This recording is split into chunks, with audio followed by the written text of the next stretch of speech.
If someone had told Chris this story years ago, he probably wouldn't have believed it. But he watched it unfold with his own eyes. Chris and Debbie had been together for 3 years. They weren't just dating, they were deeply in love. At least, that's what Chris believed. They talked about marriage almost every day. They planned their future together, dreamed about buying a home, and even joked about what they would name their children. Chris wasn't wealthy. He worked hard and earned just enough to survive. But whenever Debbie needed something, Chris never hesitated. He paid her rent whenever she was struggling. He surprised her with gifts he could barely afford. Sometimes he skipped buying things for himself just to make sure she was happy. To him, Debbie was his future. Then everything changed. One evening, Debbie asked Chris to come over. Chris thought she wanted to discuss their future plans as always. Instead, she smiled awkwardly and said the words that shattered him. "Chris, I've met someone else." She admitted she had fallen in love with a wealthy businessman, that she wanted a better life, a more comfortable future. Money had become more important than love. A few months later, she married the rich man. Chris struggled to move on. He wasn't heartbroken because she chose someone else. He was heartbroken because she chose money over everything they had built together. One evening, Chris went to his friend. Marcus owned several successful companies and lived the kind of life Debbie had always dreamed about. Chris looked at Marcus and explained all that happened to him and told him that he needed a revenge. Marcus smiled. "If that's all you want, I'll help." For the next months, Marcus allowed Chris to use one of his luxury SUVs. He borrowed him expensive suits, designer watches, gave him money, and even introduced him to people who made him appear like a wealthy businessman. It didn't take long, because Chris knows Debbie paths. One afternoon, Debbie saw Chris stepping out of the luxury SUV in front of an expensive hotel. The look on her face said everything.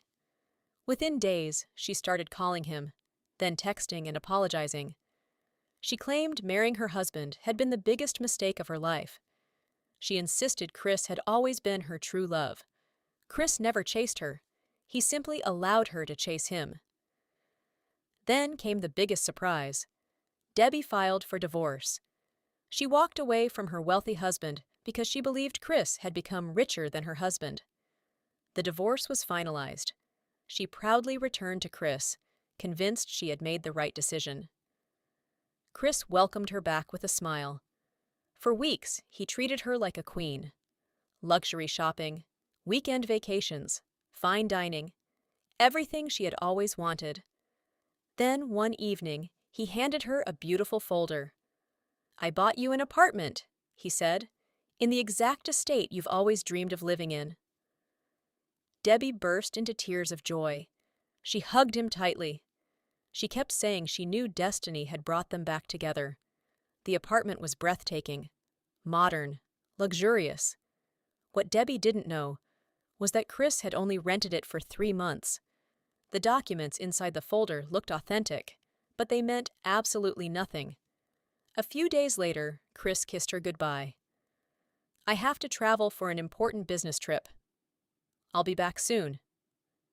She believed every word. A week passed, then another. Soon the apartment manager arrived with legal notices. "The lease has expired.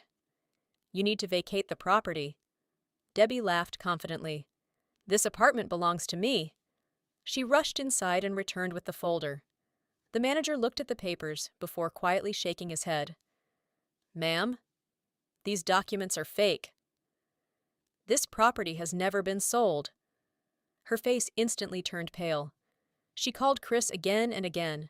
This time, he answered. Between tears, Debbie begged him to explain. Chris remained calm. "Do you remember why you left me? You told me love wasn't enough. You chose money instead. So I gave you exactly what you were chasing. The illusion of wealth." Debbie started crying uncontrollably. "You destroyed my life." Chris replied, "No, I didn't. You destroyed it the day you traded loyalty for money. You divorced your rich husband because you thought I had become richer. And now you've lost both of us. Never call me again." The line went dead. To Chris, That was the greatest revenge of all. Because sometimes, karma doesn't need to shout. It simply lets people live with the consequences of the choices they made,